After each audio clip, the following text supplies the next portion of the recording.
अभिमान का त्याग ही ईश्वर प्राप्ति का मार्ग, छोटा बनकर रहने में ही बड़प्पन। कथा व्यास योगेश कृष्ण महाराज। धौलपुर पैलेस रोड शहर के ऐतिहासिक श्री राधा बिहारी मंदिर में आयोजित 7 दिवसीय श्रीमद् भागवत कथा के चौथे दिन आज श्रद्धालुओं की अपार श्रद्धा का सैलाब उमड़ पड़ा।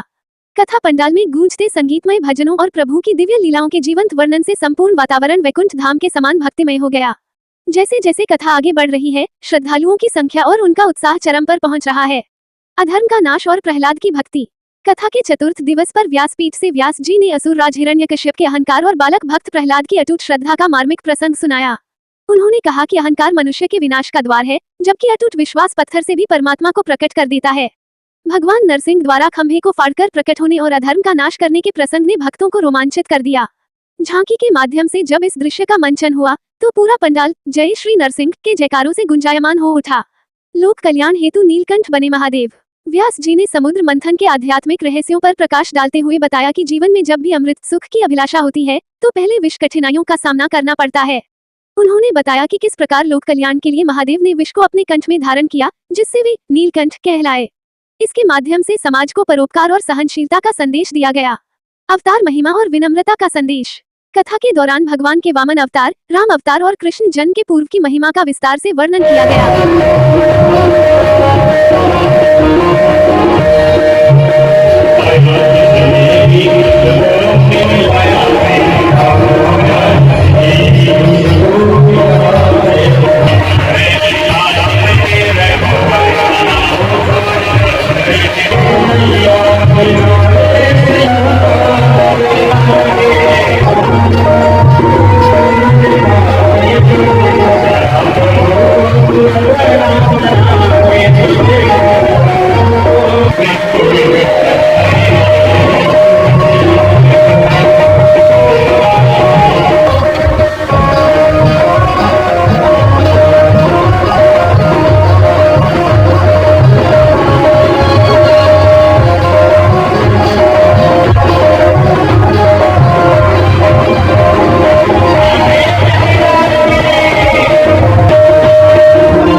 निश्चित दी हुई सुख सुविधाओं में केवल आपको ही देखूं, जिधर देखूं ऐसे मेरी दृष्टि बनाइए कि जित देखो तित लाल, लाली देखने गया मैं भी हो गया। मांगेगा ना मैं उसको भी भूख मांगेगा मैं उसको भी दे दूंगा। जल्लाद बोले भगवान मैं कुछ नहीं मांगना चाहता, मेरी बस एक ही आपसे विनती है कि जिस पिताजी ने कभी जीवन में प्रदान नरसिंह भगवान ने कहा कि पीढ़ियां भी कर जाती है, आप केवल अपने पिताजी के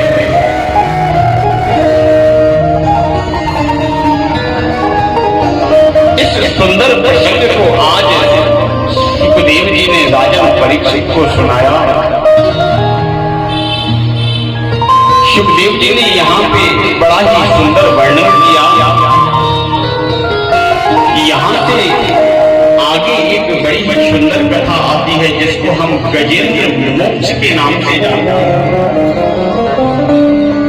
और ये गजेंद्र मोक्ष की कथा हमें सिखाती है कि हम इस संसार में क्या करने के लिए आए थे और क्या कर रहे हैं और हमें किस प्रकार से यहाँ रहना चाहिए। हम परमात्मा का कभी स्मरण करते ही नहीं, तो देखते हैं ताकि मेरे नाम से दूर हो, लेकिन फिर भी परमात्मा के कुछ भक्त ऐसे समझ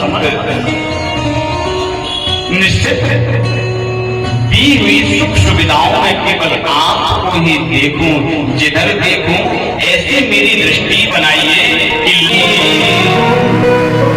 जित देखो तित लाल,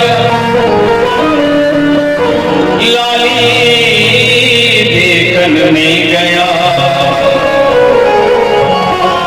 मैं भी हो गया। श्रृंगार पत्नी मांगेगा ना, मैं उसको भी भोग मांगेगा, मैं उसको भी दे दूंगा।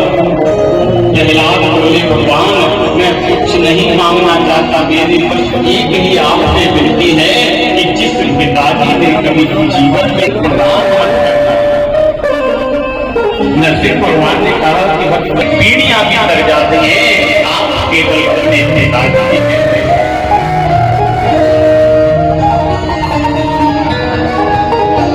इस सुंदर प्रसंग को आज सुखदेव जी ने राजा परीक्षित को सुनाया। सुखदेव जी ने यहाँ पे बड़ा ही सुंदर वर्णन किया। यहाँ से आगे एक बड़ी ही सुंदर कथा आती है जिसको हम गजेंद्र मोक्ष के नाम से जानते हैं।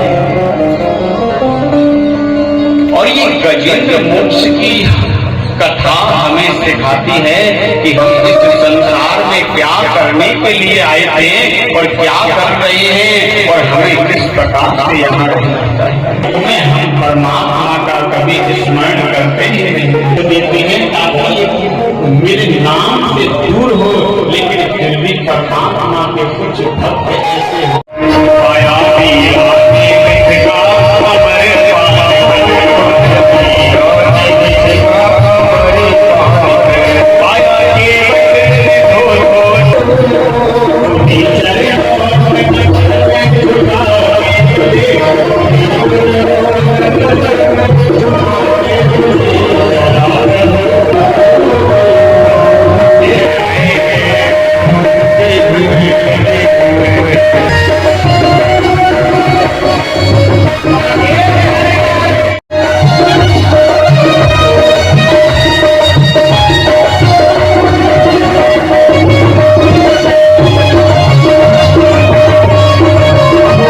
चाहते हैं तो अवध स्पीड न्यूज को फॉलो, लाइक, सब्सक्राइब जरूर करें। हमारी सारी खबर देखने के लिए YouTube पर सर्च करें अवध स्पीड न्यूज, वहां से सारी खबर देख सकते हैं। विज्ञापन हेतु संपर्क करें अवध स्पीड न्यूज से। Mobile number 9554215800।